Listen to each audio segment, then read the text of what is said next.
और सामाजिक आर्थिक राजनीतिक और स्वतंत्रता दी जाएगी। विचार अभिव्यक्ति विश्वास धर्म उपासना संघ बनाने की और व्यवसाय की और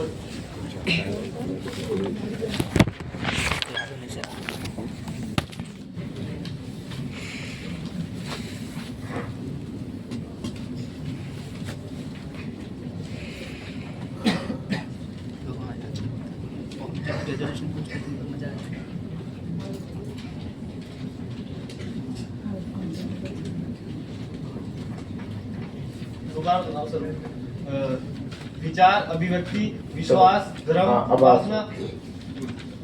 अब 5 मंत्रियों के नाम बताओ। सर अंतिम सरकार याद नहीं है। क्यों? वो तबीयत खराब हुई। क्या हो गया था? वो जुकाम बुखार। अच्छा, तो बाकी सब याद है पहले वाला? हाँ, अंतरिम सरकार को छोड़ हैं? अंतरिम सरकार को छोड़ के। अंतरिम सरकार को छोड़ के पहले वाला सब याद है? हाँ। अच्छा, तो वही बात ये संविधान सभा की आलोचना होती है। हाँ। कि ये हिंदू धर्म से प्रभावित थी। हाँ। सही है।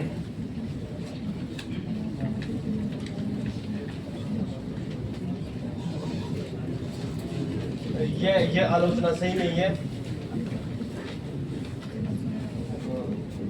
क्योंकि उस समय जो भारत में ज्यादातर जनसंख्या हिंदू की थी, तो उसकी वजह से जो संविधान सभा में हिंदू आए और इसमें भी हिंदुओं की सभा भी नहीं कहा जा सकता, क्योंकि इसके अंदर जैसे जो मुख्य समिति थी प्रारूप समिति उसमें भी जैसे मोहम्मद सादुल्ला खान और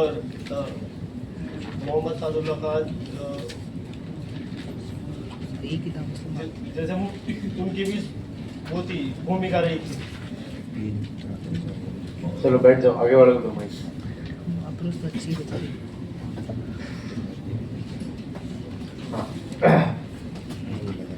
क्या बोलते हैं?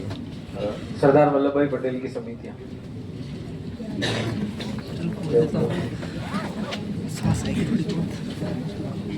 राजेंद्र प्रसाद की समितियां। संचालन समिति, प्रक्रिया नियम समिति। अब बताओ सामाजिक समझौते का सिद्धांत क्या है? सोशल कॉन्ट्रैक्ट इसे लोगों ने दिया, रूसों ने दिया, रूसों ने दिया। इसके अनुसार जनता ने किसी एक व्यक्ति को चुना और उसे सभी अधिकार दिए और उसने जनता से अधिकारों को पालना करवाई। इस आधार पर राज्य की स्थापना की गई और वर्तमान में भी जनता मतदान के माध्यम से अपना प्रतिनिधि चुनती है और वह उनके आदेशों को लागू करती है।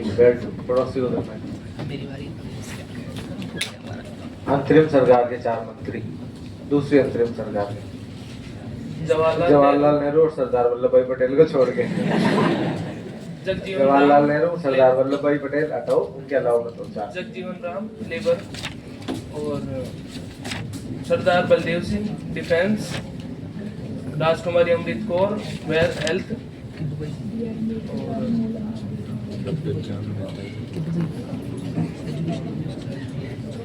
मौलाना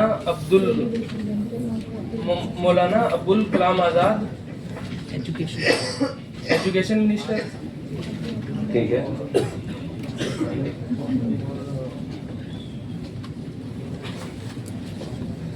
अभी रटे घर से रट के आए थे, तो टाइमलाइन बताओ। 1946 में क्या क्या हुआ था? टाइमलाइन लिखी है ना अंतरिम सरकार में।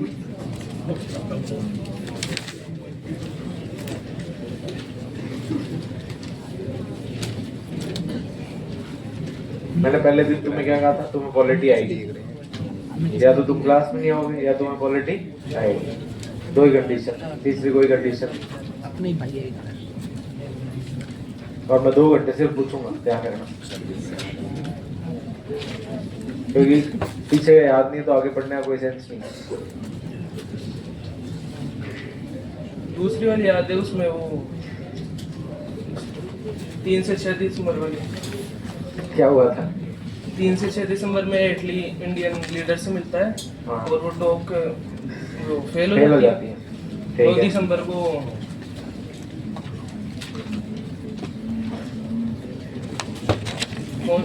9 दिसंबर को कॉन्स्टिट्यूएंट असेंबली के लिए वो चलो टाइम खोटी नहीं करना, एक काम करो, तुम सिलेबस लिखो तब तक बैठ के। पहला पेज छोड़ा हुआ है,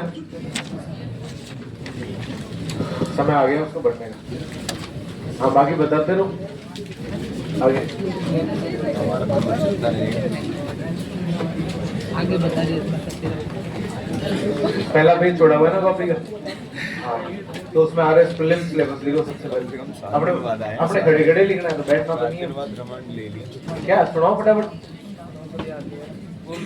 भूल गए तो तुमने 4 नाम बता दिए, बैठो आगे। अपने पड़ोसी को दो माइक। हाँ राज्य क्या होता है? State state. स्टेट एक पॉलिटिकल है जिसके अंदर एक पॉपुलेशन होती है, एक एरिया होता है, उसकी खुद की सॉवरेनिटी होती है, उसकी खुद की गवर्नेंस होती है। चलो ठीक है, अब ऑब्जेक्टिव रिजोल्यूशन सुनो। ऑब्जेक्टिव रेजोल्यूशन जवाहरलाल नेहरू ने हाँ तुम हेडिंग डालो ये RS prelims syllabus. Objective 2 minute सोच लो, तब तक मैं हेडिंग डाला दूं। हेडिंग डालो आरएस प्रीलिम्स सिलेबस, आरएस प्रारंभिक परीक्षा पाठ्यक्रम, और उसमें ये हेडिंग है और छापना शुरू करो। हाँ अब सुनाओ। ऑब्जेक्टिव रेजोल्यूशन सरदार जो खड़े हैं उनको भी लिखना है। नेहरू जी ने पेश किया था, जवाहरलाल नेहरू जी ने। और इसके अंदर ये प्रावधान थे कि इंडिया जो है इंडिपेंडेंट रिपब्लिक सॉवरेन नेशन होगा, उसका खुद का कॉन्स्टिट्यूशन होगा, और इसके यूनियन के अंदर ब्रिटिश इंडिया और प्रिंसली स्टेट्स और अदर इंडियन स्टेट्स और जो वॉलेंटरली इंडिया के अंदर शामिल होना चाहते हैं वो होंगे, और जो स्टेट्स इसके अंदर इंक्लूड होंगे उनको रेजिडुअल पावर्स और ऑटोनॉमी मिलेगी। इसी के साथ ही जो गवर्नेंस की जो पावर होगी, उसका जो सोर्स होगा वो पीपल होंगे, जनता। इसके अलावा जो लोग इनके अंदर चलो शामिल ठीक है, बैठ जाओ, पड़ोसी को दो माइक।